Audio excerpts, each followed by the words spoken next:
You are live. All right. People are starting to pour in.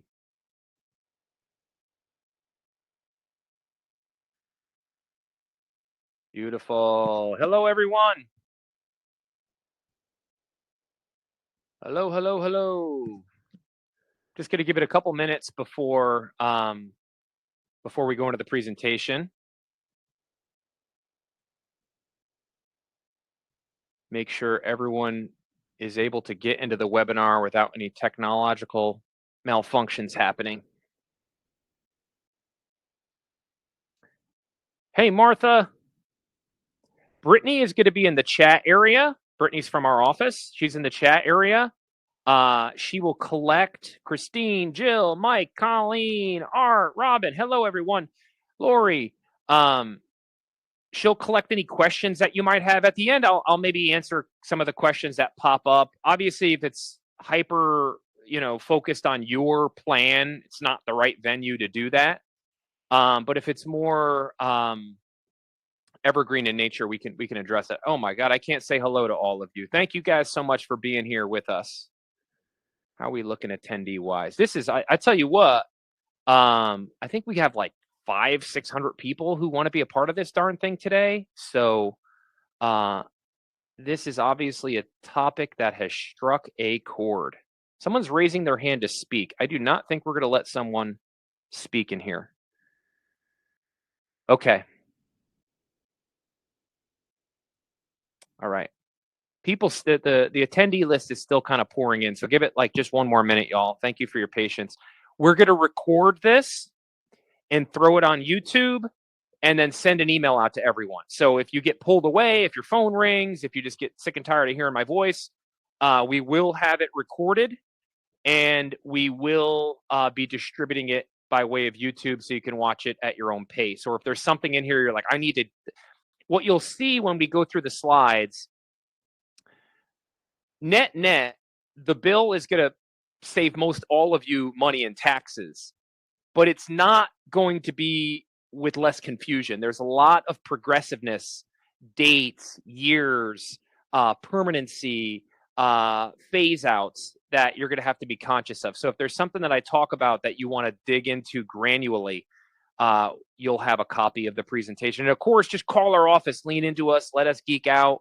Lewis and his team can literally look at your tax return and tell you exactly how this new law is going to impact you. All right, let's do it. Beautiful. Okay, so we're going to really focus in on how the big, beautiful bill is going to impact retirees. We're not going to go into it gutting Medicaid and SNAP benefits and electric vehicle credits. We are going to talk about that a little bit, but we're not going to go granularly into this. We're really going to focus our time and energy on how this actually impacts people like you, retirees who are watching this very thing.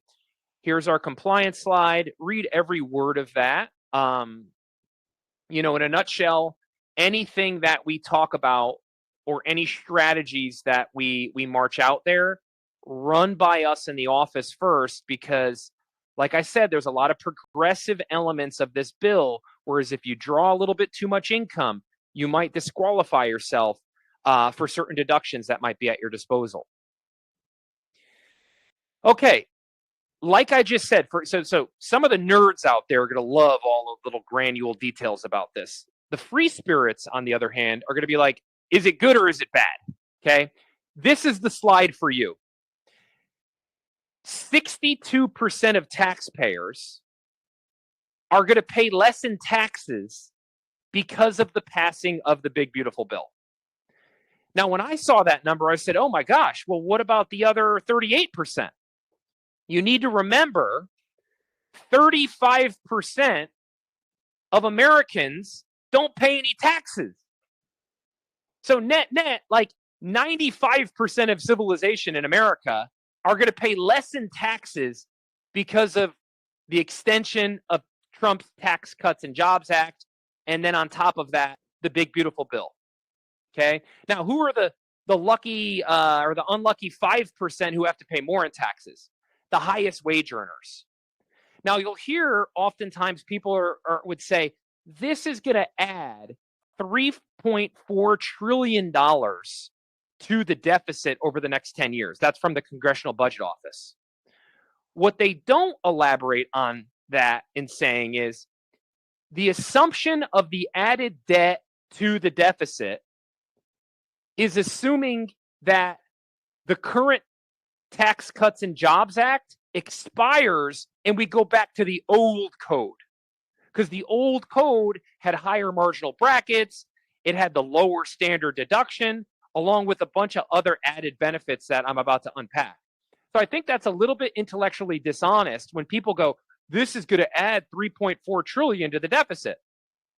It's not without flaw. I'm not going to be a fanboy of it entirely, but that's assuming we were to go back to the old code that we had prior to the initial Tax Cuts and Jobs Act. So I think that's being a little bit dishonest. Now, who are the winners? The winners are you all watching this, retirees, the middle class who make money through tips and work overtime, families with children. All right. I know that warms the heart of many people inside of our office, our fertile office. Who are the losers? The highest income earners, people who remain in the 37% bracket, because what you'll see is the itemized deduction and the SALT deduction have income threshold phase outs.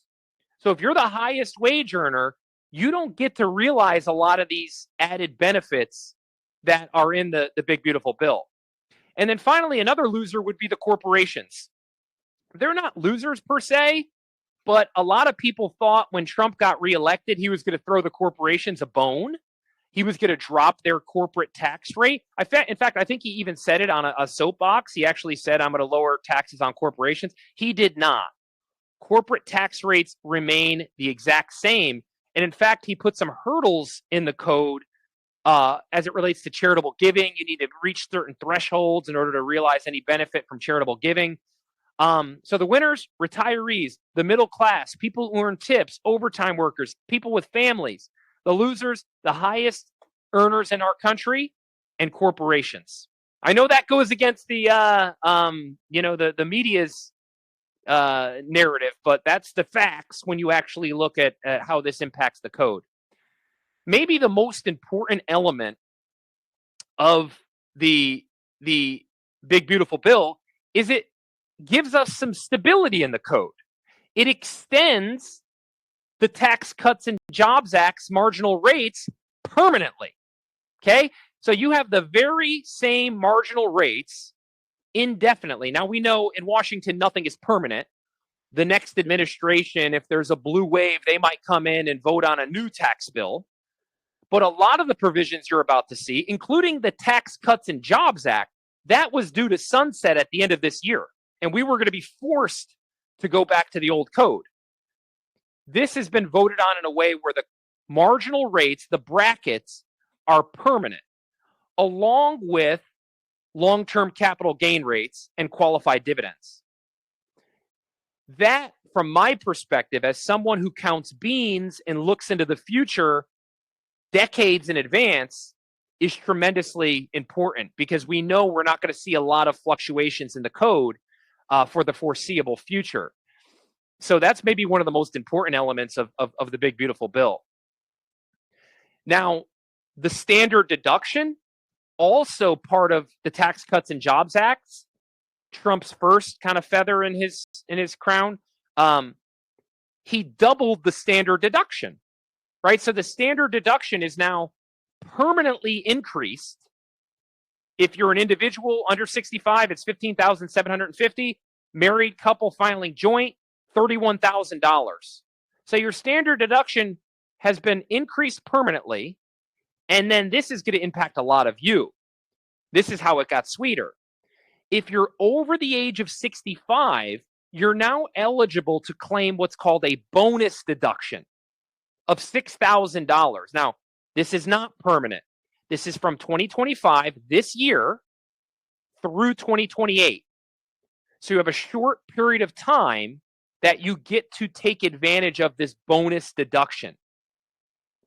Speaking to the progressive nature of it, this phases out as your magi exceeds 75 and 150,000. We can show you the wiggle room there because this offers a tremendous planning opportunity. Roth conversions, capital gain distributions, strategic IRA distributions, there's more soft spot to do those types of transactions. Case in point, the original standard deduction before the big beautiful bill for a married couple filing jointly over 65, $33,000. Fast forward till today, $46,700. That's massive. That's a massive uptick in your standard deduction. To boot, you could put another $2,000 on it by giving to charity. I'm going to unpack that on the next slide. Now, why the bonus deduction?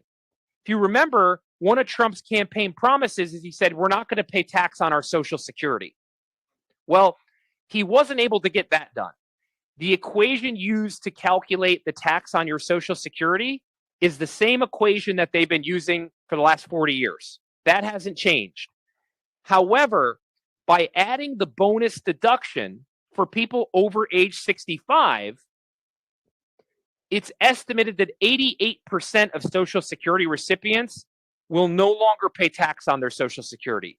The bonus deduction is going to counteract the taxation for 88% of Social Security recipients. Now, if you're watching this, you probably have money. So you might not be one of the 88%. Nonetheless, the bonus deduction, if we can keep your MAGI, your modified adjusted gross income, under that threshold, is going to be tremendously advantageous for you. Because look at the difference in the size of that numbers. You're taking an additional $13,000 to $15,000 off of your taxable income with that higher standardized deduction. Changes to those giving to charity. Okay, so to that point I made at the bottom of the last slide, if you recall, a lot of people were giving money to charity and they were realizing no economic benefit because the standard deduction was so much higher than what they were giving to charity. So naturally, people are going to take a standard deduction rather than itemize. Now, you can, if you're married filing jointly, $2,000, individual taxpayers, $1,000. You can increase your standard deduction by $2,000 or $1,000. So it's basically a way in which the government's nodding at people giving to charity, because that actually was probably net impactful to the 501c3s, the churches and charities out there, because people were no longer receiving any economic benefit by giving money to charity because the standardized deduction was so high. By them putting that little $2,000 provision in there, more people are going to realize a little bit of a deduction as they give to charity. Don't forget, though, qualified charitable distributions. If you're over the age of 70 and a half, you can give money directly from your IRA to the charity, and that distribution is not taxable. That's one of the most best strategies a retiree can take. And don't forget about donor advised funds. Donor advised funds are still yet a marvelous way to bundle your charitable giving into an instrument that, from my perspective, just becomes a wonderful account that you can kind of keep track of what you gave and where it went. So don't forget about those. But if you are a standardized deductor, you now just caught a break. You're going to get $2,000 or $1,000 tacked on top of it. I like this. There's a floor for itemized charitable deductions, right? So if you do itemize, they're now going, you got to give at least 0.5% of your AGI. So it's kind of making really wealthy people put your money where your mouth is. Wealthy people will sometimes put money into a donor advised fund. And now they're going, if you make $4 million a year, you got to put a substantial amount of money to charity before we allow you to take that deduction. The substantial being 0.5%. Right here is an example of where the highest wage earners are not getting benefited from the big, beautiful bill. Corporations, 1% of AGI. So some of these corporations that like to march out how charitable they are, they're going to go, hey, you got to give 1% of your AGI in order to realize any of this benefit. So net, this should be a good thing for the 501c3s. It should be a good thing for the churches out there. But that $2,000 addition to your standard deduction is meaningful, very, very meaningful. Can you please pass the salt? I did one of these webinars a couple months ago, or maybe a month ago or so, where we were talking about the SALT tax being a major sticking point in getting this thing through the House and the Senate. There was a group of House of Representatives members. They were Republicans that lived in blue states who have high tax profiles. They were calling themselves the Salty Five. And they said, if we don't increase the SALT tax, we're not voting for it. And indeed, they increased the SALT tax. Now, some of you are going, what is a SALT tax? Like, didn't we sort that out during the American Revolution? SALT is an acronym for state and local taxes. Income tax, property tax, sales tax, motor vehicle tax. Honestly, for South Carolinians, North Carolinians, Georgians, this is not a real big deal. If you've got real estate in the Northeast or in California or in heavily taxed states, you know how big of a deal this is. Your property taxes are through the roof. Your income tax locally are through the roof. They are now going to allow you to itemize up to $40,000 in SALT tax, whereas before they capped that at $10,000. Once again, this sunsets in 2029. There's a short-term thing. This is not permanent. You get it this year, though. So between the bonus deduction, between the increase in SALT tax, bonus deduction till 2028, SALT tax increase till 2029, you can see how they're starting to manifest some wiggle room to do some savvy tax transactions. So once again, this phases out due to income. It's an awfully a lot of income. It's $500,000, but it phases out quickly. Okay, so if your income's over $500,000, my guess is you're not going to get the 40,000 SALT tax deduction. It's going to phase out to 10,000 relatively quickly, and then of course it goes away in tax year 2030. Okay, this was probably the hook in the legislation that people needed to see happen in order to get it through the House and the Senate. And by the way, you know, a tremendous number of boo birds when Trump said he wanted to get the big, beautiful bill passed by July 4th, tremendous number of people saying, no way is he getting that done. And he actually said, I want it through the House this date, and I want it through the Senate on this date. I want to sign it on 4th of July. He called his shot. He got it done just as he said he was going to get it done. Whether you love the guy or hate the guy, you have to tip your hat because that's prototypically not how Washington works. We thought this was going to get extended and get the can kicked down the road. Debt ceiling increase in August and, a piece of legislation signed on December 31st at 11 p.m. None of that happened. It all got done in a relatively seamless way because some of the deal making that got done. This SALT tax is an example of one of those deals. Let's talk about some additional income tax deductions. No tax on tips or overtime. This was a campaign promise that has been delivered, right? So there's going to be a temporary deduction of tips up to $25,000. Same with overtime. Once again, this is not permanent. 2025 through 2028, it sunsets. Then there is a relatively low, not relatively low, but it could be low for some, depending on which lens you look at it. There's a phase out, $300,000. If you make over $300,000 as a married couple, this stuff phases out for you, so you don't gain access to it. Principal limit for mortgage deductions, this has been made permanent. No change here. Same thing we had last year. It's $750,000. It's been made permanent. I don't really get this last one, but I'm going to unpack it anyways. They're going to let you deduct your auto loan interest. Okay? Once again, 2025 through 2028, up to $10,000. A bunch of prerequisites you need to hit. Vehicle must be brand new. Can't do it with a used car. Got to be a brand new car. It's got to be purchased after 2024. It's got to be assembled in the United States of America. God bless America, y'all. The deduction is available to itemizers and non-itemizers, but there's a phase out if your MAGI exceeds 200,000. Okay. I got a lot of Dave Ramsey in my blood. Don't have a car loan. However, if you could get a car loan that's under the treasury rate of 4.6 or whatever it is right now, under the quote unquote risk-free rate, maybe you consider taking a loan out, especially if that loan interest becomes an additional tax deduction if your MAGI fits the billing on those things. Lewis and his team can geek out on that, and they can show you, hey, this is how this might fit into your overall life. Once again, what I hate about it, it's adding complexity to the code. In my ideal world, I'd like to go back to the very first tax return ever filed. It was 2 pages long. I wish tax filing was that simple, right? This adds complexity to the code, but if you have an auto loan out there, well, I guess it doesn't matter if you have an auto loan because it's got to be for a brand new car purchased after 2024. But if you're going to buy a new car, you might start geeking out about, hey, is it advantageous for me to carry a little bit of a loan because I get a tax deduction for it?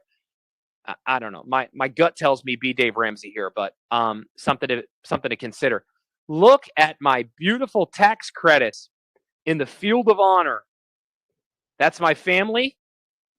They actually are not only tax credits, because the child tax credit, and remember, there's deductions which reduce your income.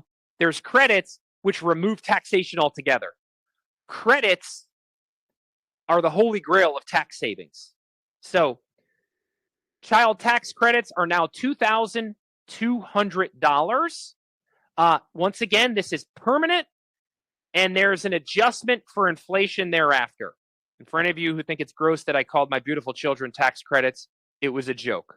They are tax credits, but they're also the light of my life and my wife's life. But there they are. That's really them. They're child models for the sake of this presentation. I'm not going to get through the presentation without 2 pictures of my kids. More good news for kids and baby makers. Baby makers is a IRS term. It's actually an official IRS term. This is a big one, but it doesn't start till 2027. So taxpayers can give money to a scholarship granting organization and get a tax credit of $1,700. Come 2027, we're going to be in your ear going, hey, let's give money to charitable scholarship organizations because a tax credit is a direct reduction on your tax bill. Huge. Not just a deduction. It's an actual, I just used the word deduction twice. It's an actual minus from what your tax bill is. So tax credits are truly, truly, truly impactful. 529s and ABLE accounts have been enhanced. ABLE accounts, not so much. This is for children with disabilities. 529s, I've long held the belief, aren't all that useful. They're becoming more and more and more useful. Now, here's why.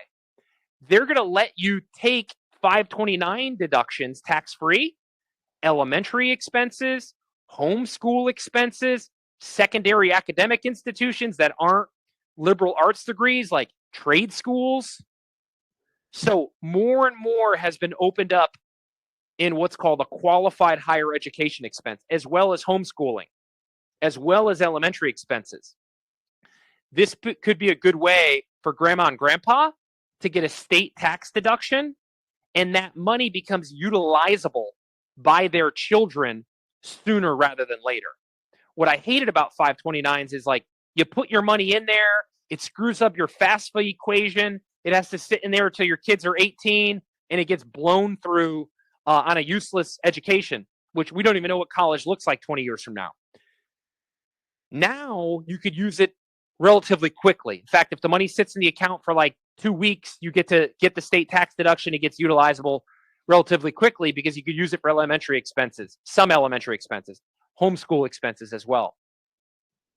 New Trump accounts. Okay. So once again, I'm not a fan of this, but if I were to have another kid, which Claire and I are not announcing we're having another kid, we're not having any more kids. In fact, you could take that announcement to the bank. No more babies coming out of the current household. But my office is, and Colin's got one on the way. David made a comment in passing that he's having a whole gaggle. So we'll probably have some more kids here in short order. We'll have to get in Mike's ear, talk to him about that, tell him to maybe slow down. It's not a competition. If you have a child after 2024 until 2029, you contribute $1,000 to a Trump account. The government gives you $1,000. This is Trump's way of rewarding baby makers. Okay. So if you make a baby in the next 5 years, the government matches your $1,000 contribution. Now, here's the problem. You put it in that account, 529s have more use case.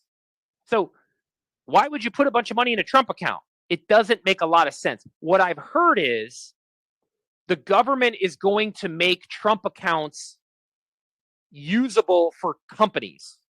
So, case in point, Colin has a kid. They're going to go, hey, Adam, as the owner of that business, do you want an additional tax deduction? You could put money in Colin's kid's Trump account. None of that's out there yet, but that's what the hope is with these things. So it's basically a way for companies to help put their employees' kids through college. But right now, it's basically just hey, you get $1,000 for having a baby in the next 5 years, but you got to put $1,000 in there first. Something to look at, something to take seriously. If I were to have a kid, I would get my free $1,000, but I probably would fund the 529 for usability purposes. Estate taxes. This is a non-event for the lion's share of you. Okay, if you're single and you got over $15 million, well, then you got to continue to worry about estate taxes and using all kinds of creative trust strategies to avoid the estate tax. And we can educate you on how that stuff works. If you're married filing jointly, you got a $30 million. You can die with $30 million and not worry about paying anything in taxes on your non-qualified money. You get a step up in basis. Now your IRAs, that's a whole different animal. There's ways in which you can avoid the tax on your IRA, but the IRA does get factored in to the estate tax number. The estate tax has been lifted to $30 million. Did you know, break into a little Billy Mays commercial here, we can still help you put together a will, a trust, medical and financial powers of attorney. For onboarded clients, for clients who work with us, we'll do this for you for free. Now, if you are someone who's just kicking our tires or just watching this video and Adam, I just want to continue to work with my current guy, but I want you to put a will together for me for free. Not how it works. Okay. So if you work with our firm, we'll do this. We pay a company a retainer. We're not going to pay a company a retainer to help people who don't entrust us with their savings. Sorry to be so brash, but we are capitalist pigs too. We can help you with your wills, your trust. Let this act as your reminder to get these ducks in a row. Get this done and get it done with us. Our advice, carve out a couple hours and just knock it out. And then the biggest lift with it is getting everything witnessed and notarized. But just newsflash, we can continue to help you with your wills, trusts, medicals, and financial powers of attorney all under one roof. We do it all, y'all. But we don't do just that. So if you're of the thought, hey, I just want Adam to do my will, but nothing else, no. If we help you with your money management, these are ancillary offerings that we provide people. So for the small business owners out there, I'm not going to go too deep into this. I'd love to get geeky with you one-on-one. I'm a small business owner, so I have sunk my teeth into the OBB, and I have figured out the areas that I'm going to take advantage of. Qualified business income is going to remain the same. The Tax Cuts and Jobs Act, in my opinion, was probably the greatest piece of legislation ever passed for small business owners. The qualified business income deduction for pass-through entities is a tremendous tax savings for small business owners. That's been extended. They also increased your expensing cap. It's increased to 2.5 million with a phase out at 4 million. So if you're a small business owner with a big budget, you've been helped, but not a massive budget, but a big budget, 2.5 million a year. Some of you go, that's not big enough for me. But that's what they've increased the expensing cap to. I circled the middle one because this is a big one for small business owners. There's been a reinstatement of bonus depreciation. If you remember with the Tax Cuts and Jobs Act, bonus depreciation started at 100%, and then it went to 80, and then 60, and then 40, and then it phased out. That's getting reinstated, but not till January 19th. Oh, excuse me, January 19th of 2025. I thought that was 2026 for a second. So yes, the bonus depreciation qualifies for this year. That's a big one for some of you who are thinking about buying SUVs for the business over 6,000 pounds or whatever the poundage is. Don't quote me on that number. But you can now do a bonus depreciation of 100%. Some of you in the business shopping for airplanes qualify for this as well. That's a big one. That's a big one for small business owners, and it's back in play. So great news there for people. And the reasoning behind this is not for small business owners to buy airplanes and SUVs. It's for people to make investments in their businesses, machinery, real estate space with a cost segregation study, warehouses, things like that. What Trump's trying to stimulate is people making investments in America, because ultimately investments make currency circulate throughout the economy. Other stuff. Okay. Remember I said I was going to focus on money. I'm going to cover this stuff, but probably not to the same degree that I did the other. So he's terminating everything in the Inflation Reduction Act. So Joe Biden's big piece of legislation that he got passed was the IRR, the Inflation Reduction Act, which, from my estimation, was more of a clean energy act. There really wasn't much in it. It was a clean energy act and bail out municipalities who fell on hard times due to COVID migration and COVID shutdown protocols. So the Inflation Reduction Act bailed out a lot of municipalities with a bunch of cash infusions, and it created a lot of these green energy credits for both vehicles and home appliances. Okay? So things to take into consideration here. If you were thinking about buying a Tesla, you better do it before September 30th, because that's when the $7,500 clean vehicle credit falls off the books. If you were thinking of buying doors, windows, skylights, HVAC system, solar panels, battery storage, green insulation, you better do that before the end of the year, because all of those clean energy efficient home improvement credits go away at the end of the year. Okay? So all of that clean vehicle energy credits are going away by the end of the year. The vehicle, end of September. The home improvement, end of the year. This next one is a big one for a lot of you. A lot of you who work with us under the age of 65, we manipulate our income as to qualify for an Obamacare subsidy. Lots of people we work with have $1 million and pay nothing for health insurance under 65 by us manipulating their income. So another thing the Inflation Reduction Act did, as well as, I forget what it was one of these like money printing, I forget what they're all called. Remember we printed $8 trillion in like a 3-year time period during COVID? During one of those, they increased the ACA threshold for income.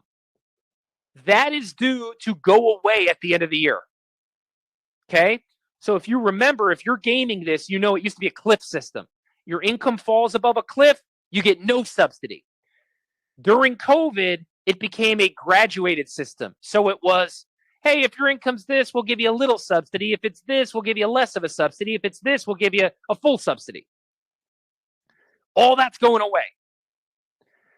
We think, to my understanding, there is a tremendous amount of political motivation to extend this. It didn't happen in the big, beautiful bill, but they might extend it in other ways. Because you see, if they don't extend it, Affordable Care Act plans are going to increase by 75%. And if that happens, that doesn't look good for Trump or the liberals, right? So you got the liberals who want to see Obamacare remain intact. You got Trump, who's vain and wants to see people, thrive and not pay too much for health insurance. So my guess is there's some political synergy here where they might extend this. We'll keep our finger on the pulse of it. If you're one of these individuals, something for you to consider before you go into 2026 with the current health plan you have. You might need to reshop this if it doesn't get extended.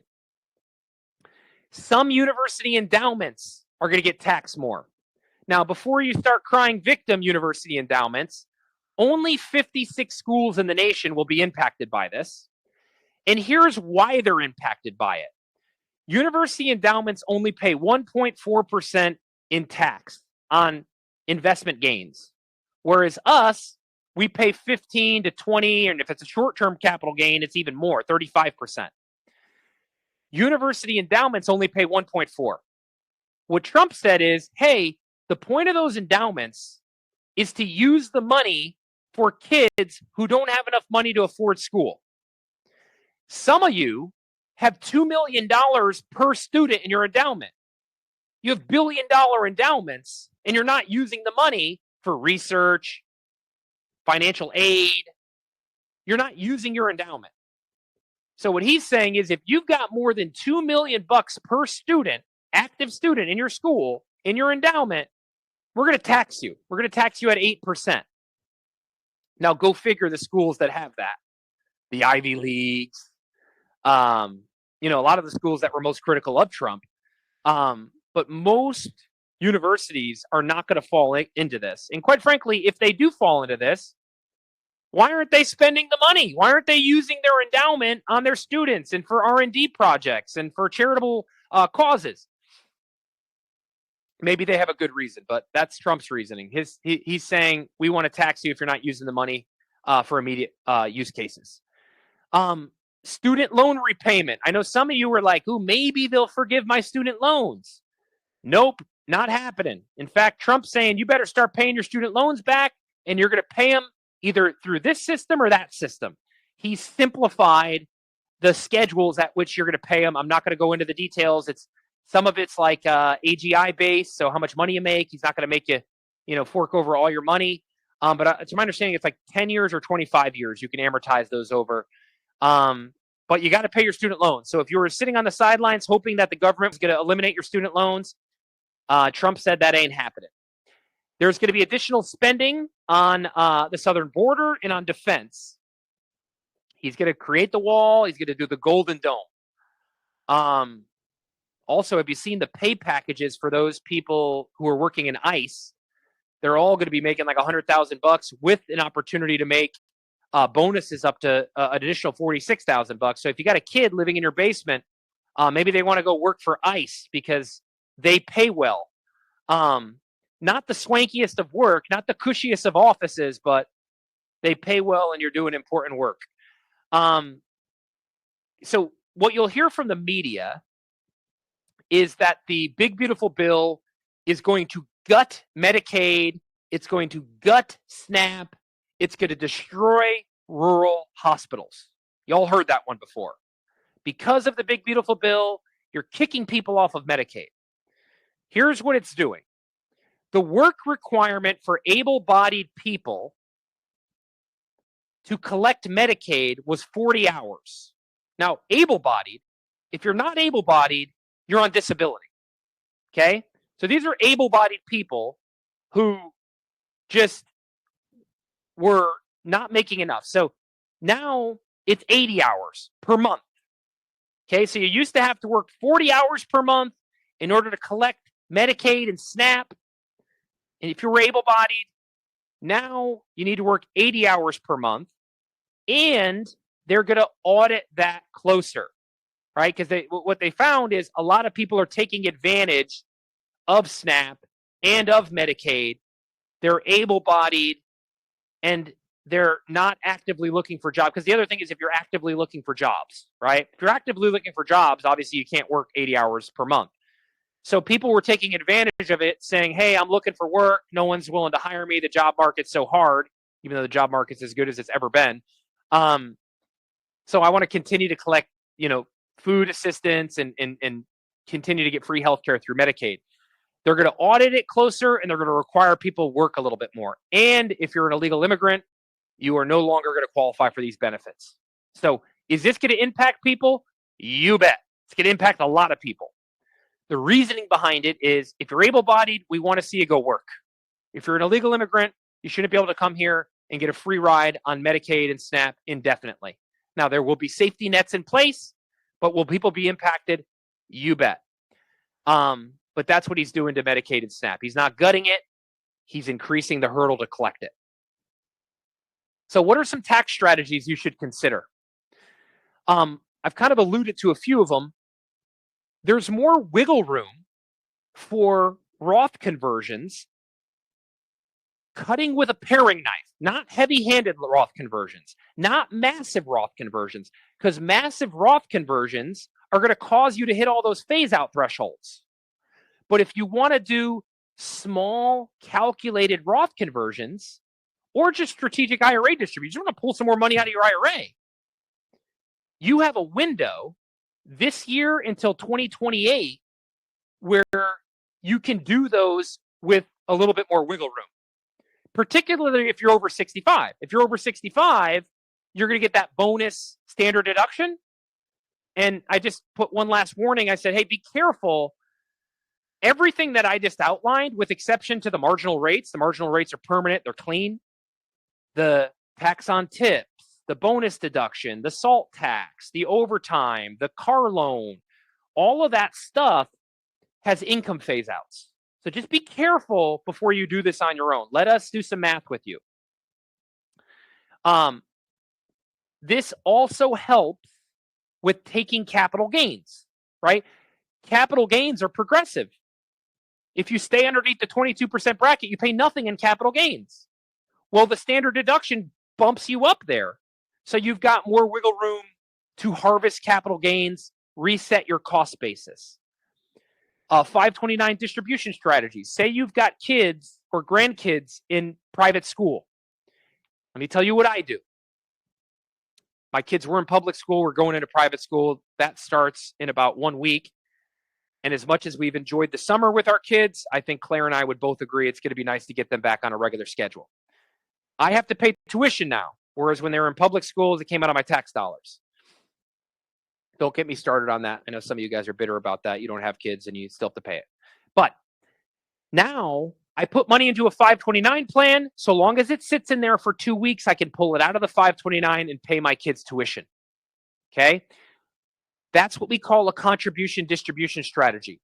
That saves me in state tax. Not federal, but state tax.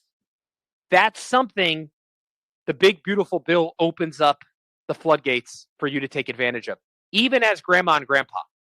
So if what's on your heart, you're like, hey, I know my kids are, fighting the good fight. They're spending a lot of money on college and elementary education. And heck, you could even buy computers to help with some of these expenditures. And you could do it through a 529. Please, please, please take advantage of that $2,000 standardized deduction. Mark my words, most tax preparers, not ours, most tax preparers will not offer this up. They will not be hip to this change in the code. And that is disappointing, but it is what it is. Most tax people are reactionary. They're not going to read the big, beautiful bill. They're not going to be offering this as a solution for you.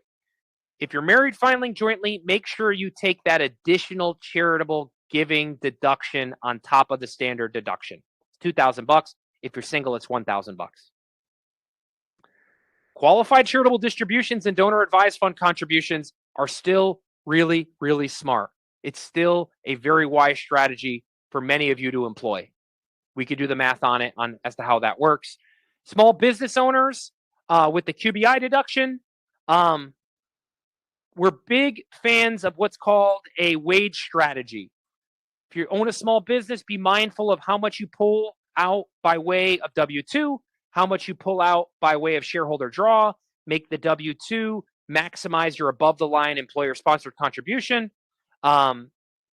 make sure it's fair, and then pull a chunk of your money out by way of shareholder draw. We can show you the sweet spots on that one.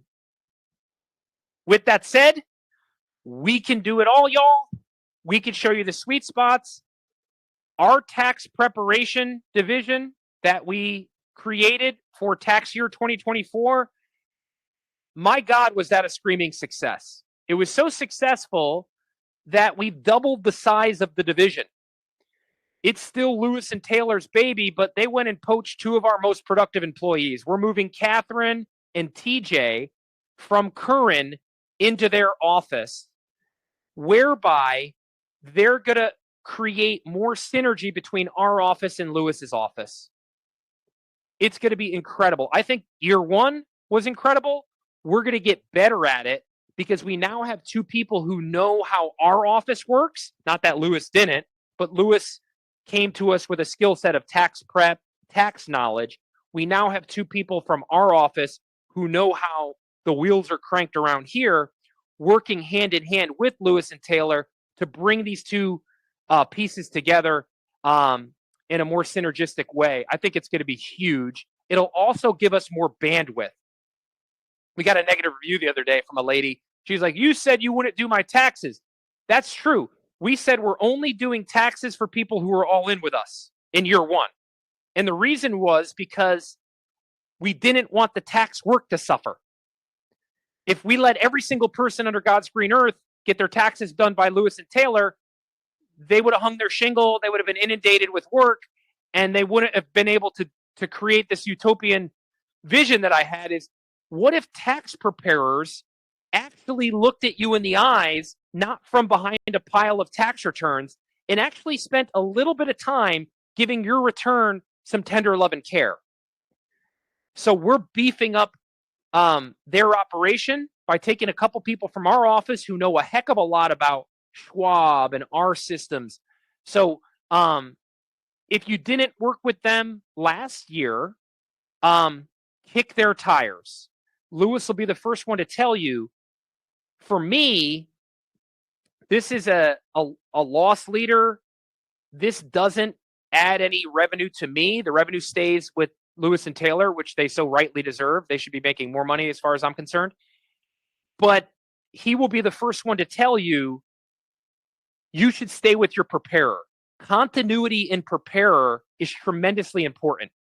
It's more important than switching preparers every year to save a couple $100. But he's going to look at your return and go, hey, here are the things that we would do. Here's why working with us and Curran under one roof is impactful, because we're going to be able to, look at your retirement plan and start measuring this stuff before the year sunsets and yada, yada, yada.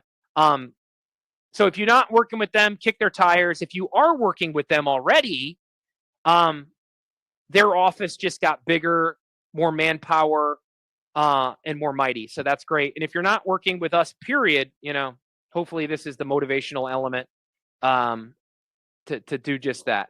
Like I said, we're capitalist pigs. We will periodically spatter in a little commercial for us. So I asked Lewis, I said, hey, what were your biggest takeaways from 2024? What were the things that you saw most often in reviewing tax returns? He said, Adam, a bunch of people are just paying penalties for no good reason because they're not making their estimated payments accurately. And unfortunately, the way a penalty hits your tax return, it gets line itemed out as a penalty, But too many people look at it and they go, oh, well, I had to owe a little bit in taxes because I didn't pay enough. And it's like, no, that was a penalty. That wasn't a tax. You got penalized for not automating your estimated payments. If you have IRA assets through us, we're going to see to it that we just withdraw your IRA and withhold enough so you never, ever, ever get subjected to these penalties.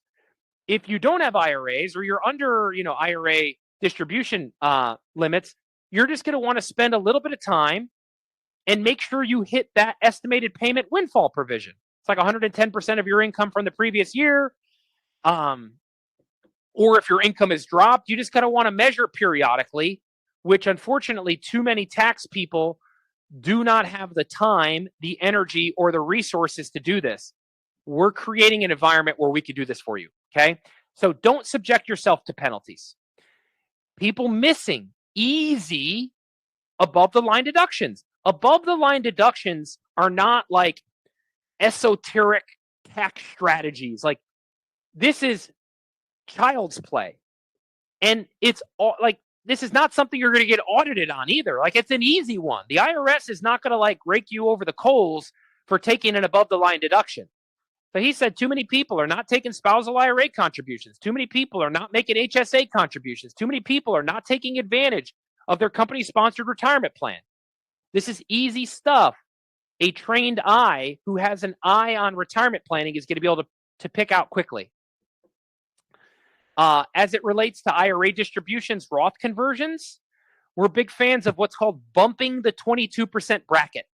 Bump the bracket. And he's seeing people not doing that. Clean energy credits, the number of people who had their windows replaced, who bought a new washing machine or HVAC unit, who just weren't taking advantage of some of those credits when they were available to them, would shock you. Thousands of dollars of tax savings in many cases. And then people were just overpaying for subpar work. Truth be told, good tax preparation help is a very rare commodity. So a lot of people are overcharging because they know they can get it. And, that's fine. I'm not here to poo-poo people. People could charge whatever they want to charge. But I know what Lewis is charging is in line, probably too low. That's where I think he should probably make more money. He should charge more. It's well in line with industry standards, if not lower than industry standards. Now, if you're a do-it-yourselfer, of course, you're going to save money logging into TurboTax and doing your own taxes.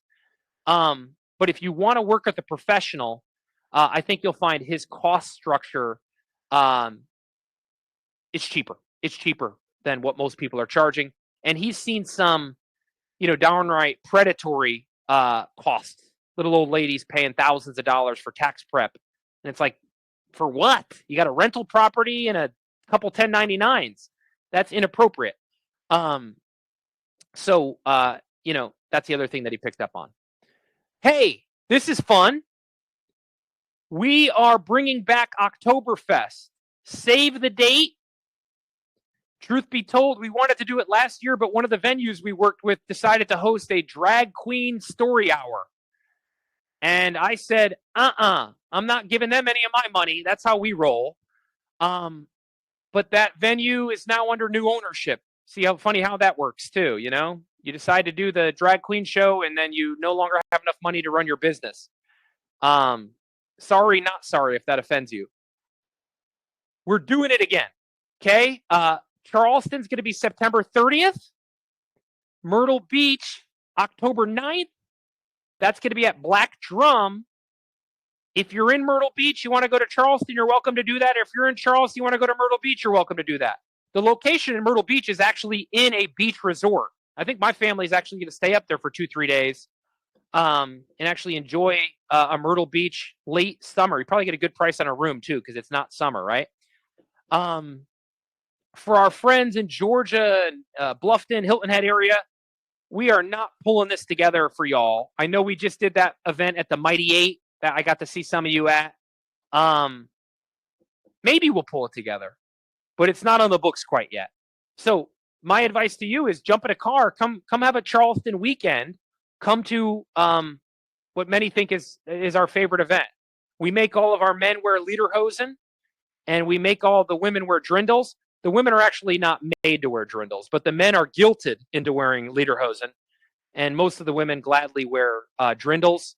And we have an Oompa band, and we eat Spätzle and bratwurst and sauerkraut.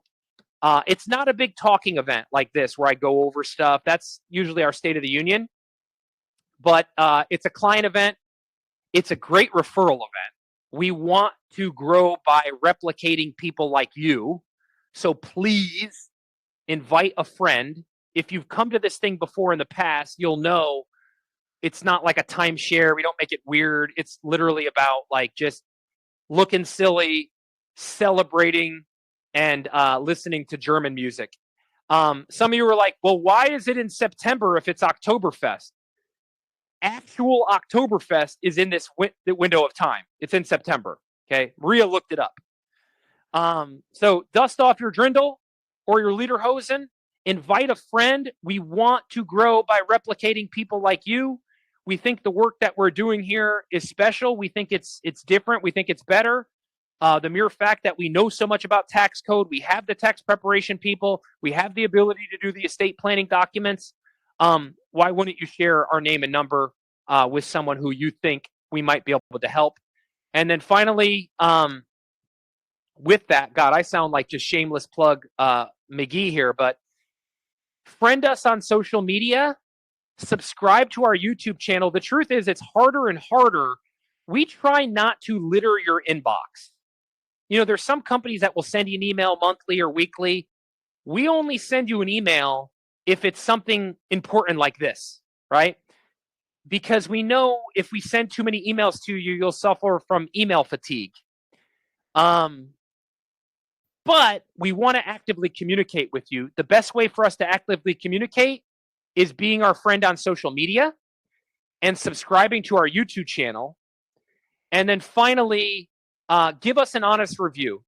That's tremendously important. If you've never jumped on Google and gave us a review, please go ahead and do that. A lot of people are making their buying decision purely on how many stars. You can see we have 4.7. Most all of our negative reviews are people who just dislike something I said on the radio. So please, please, please, if you're a client of ours and we've added any value to your life whatsoever, jump on Google and give us an honest review. And if I said something on the radio that grinded your gears, call me and maybe speak sense into me before you give us a negative review, because, you know, that's no good. Thank y'all so much. If there's anything in here that piqued your interest, send us an email directly. Oh my God. Brittany, do I dare go through all of this? Is this being recorded? Yes. Is this being recorded? Yes. It looks like Brittany's been replying. Happy to set up a conference room. Okay, Lewis virtually. Yeah, Lewis doesn't travel to Myrtle Beach or Bluffton, y'all. By the way, we got a brand new Bluffton office coming online in November. It's beautiful space right in Old Town Bluffton. So you can literally leave our office and walk to Old Town Bluffton, which is charming. There's a number of HSA changes that are pretty nice. This is Dave Curtis. Dave knows more about taxes than most financial advisors. Yes, there are some HSA changes you need to be aware of. Okay, good. I think I covered everything. I'm sorry if I didn't get to your question. I talked for darn near an hour. I will look through these and reach out to you personally if there's something in there that I may have missed. Thank you all so much. Be our friend, subscribe, give us an honest review, and have a wonderful, wonderful weekend. Lean into our office if there's anything in here of interest to you.